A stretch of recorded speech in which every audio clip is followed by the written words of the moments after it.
प्रचंड सुंदर परफॉर्मन्स झाला आहे. मला माझ्या शाळेचे दिवस आठवले आणि विशेष अभिनंदन टेररिस्ट असणाऱ्या मुलांचं. कारण शाळेत असताना मला नेहमी ब्रिटिश बनवायचे. याचा भैयासाहेबांना तेच सांगत होतो की अरे एकदा तरी मला क्रांतिकारी बनवा. पण त्यावेळेचे सर होते आमचे, त्यांचं म्हणणं साहेब तू गोरा दिसतो, तू क्रांतिकारी नाही.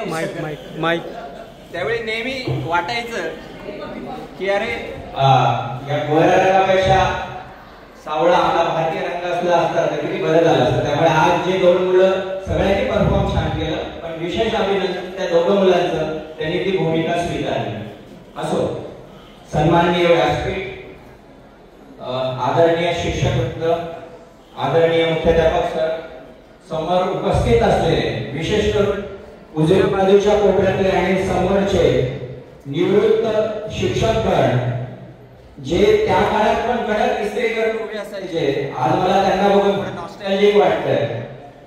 तर त्यांनाही नमस्कार. आणि समोर उपस्थित असलेले विद्यार्थी मित्र आणि मैत्रिणी, हा पण चालवा, हा माईक पण सुरू करा.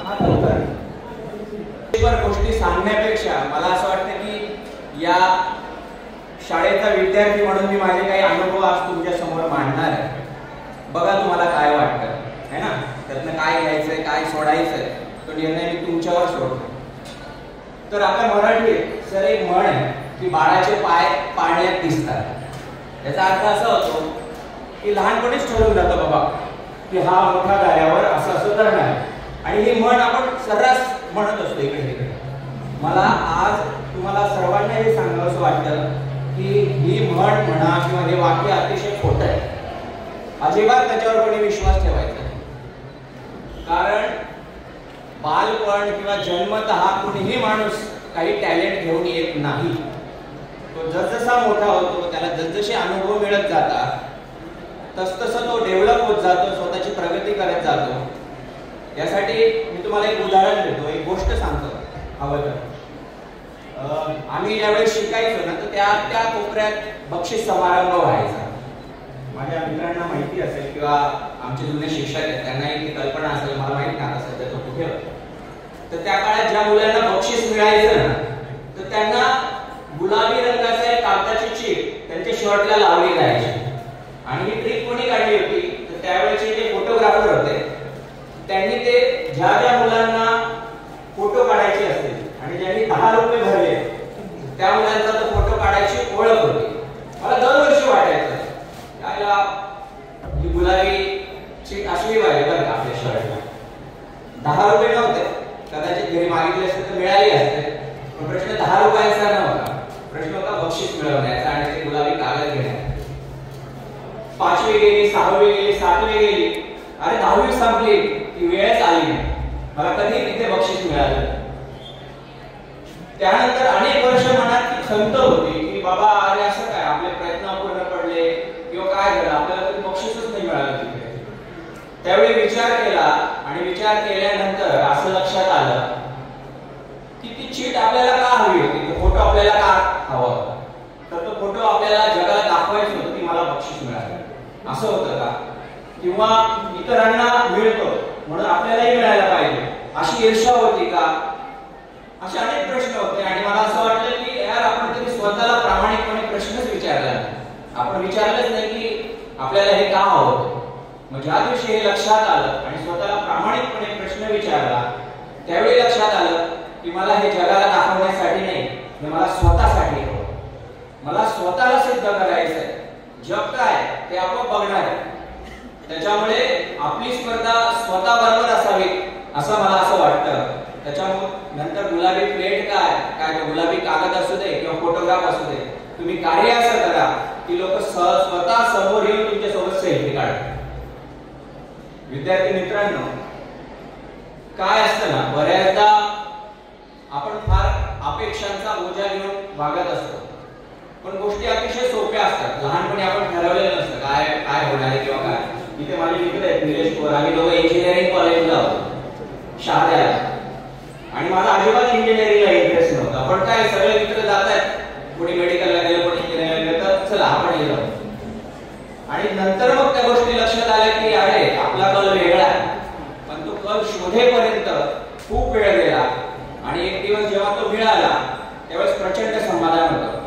आणि त्यामुळे फक्त आज मी तुमच्या समोर इथे उभा आहे. आजच्या काळात मला हे म्हणायचं आहे की लोक नेहमी कंप्लेंट करतात की इकडे 11वी-12वीची मुलं आहेत म्हणजे जनरेशन झी म्हणतात त्यांना, आणि इकडे जे समोरचे ते जेन अल्फा, आणि या सर्वांबद्दल सतत लोकांची कंप्लेंट असते की ह्या जनरेशनला फार कळत नाहीये, हे एवढे रिस्पॉन्सिबल नाहीये, जबाबदार नाहीयेत, आमच्या वेळी तर फार असं होतं. मित्रांनो तुम्हाला सांगतो ही कंप्लेंट प्रत्येक जनरेशन मध्ये अशीच होत आहे.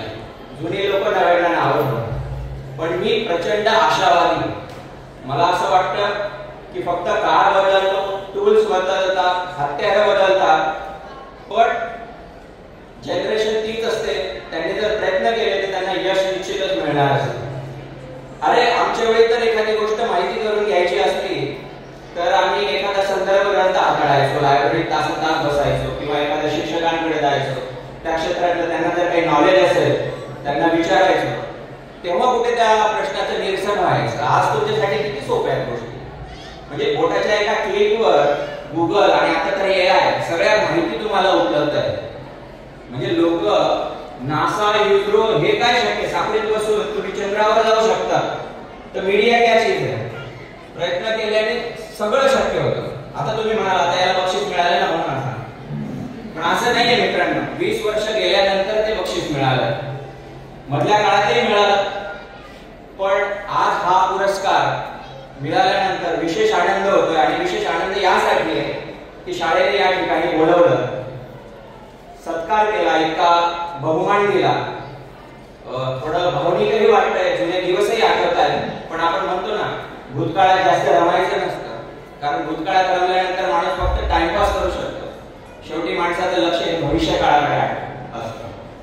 आता भारताच्या नकाशातलं एक छोट म्हणजे एक राज्य महाराष्ट्रातला धुळे जिल्हा. धुळे जिल्ह्यातलं ते साकुरी गाव आणि त्या गावातली नदी किनारी असणारी ही शाळा. विचार करा, झूमिंग जर केलं गुगल मध्ये तर किती छोटंसं आहे होय आपलं. आपल्याला हे वाटत असतं की हे आमचे सर, आमची संस्था चालक, आमचा वर्ग, हे उगीच आपल्यालाच मोठं मोठं वाटत असतं. पण जग फार मोठं आहे मित्रांनो. गेल्या मार्च मध्ये सर मी अमेरिकेतील युनायटेड नेशन्स म्हणजे न्यूयॉर्कला युनायटेड नेशनचं हेडक्वार्टर्स आहे आणि तिथे अशा चित्रपटाचं प्रदर्शन, म्हणजे विचार करा साक्री तालुक्यात शूटिंग झालेला, चित्रीकरण झालेला, त्यातला एक दिवस आपल्या या प्रांगणात सुद्धा आम्ही शूटिंग केलं. तो चित्रपट अमेरिकेतल्या न्यूयॉर्क मध्ये युनायटेड नेशन्स तिथे सुद्धा दाखवण्यात आला. आणि खोटं सांगत नाही तुम्हाला, प्रचंड शहारे आले होते अंगावर.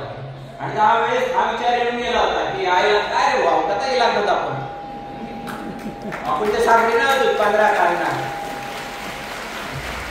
पण मला हे पुन्हा सांगावं आहे की अशक्य असं काहीही नाहीये मित्रांनो.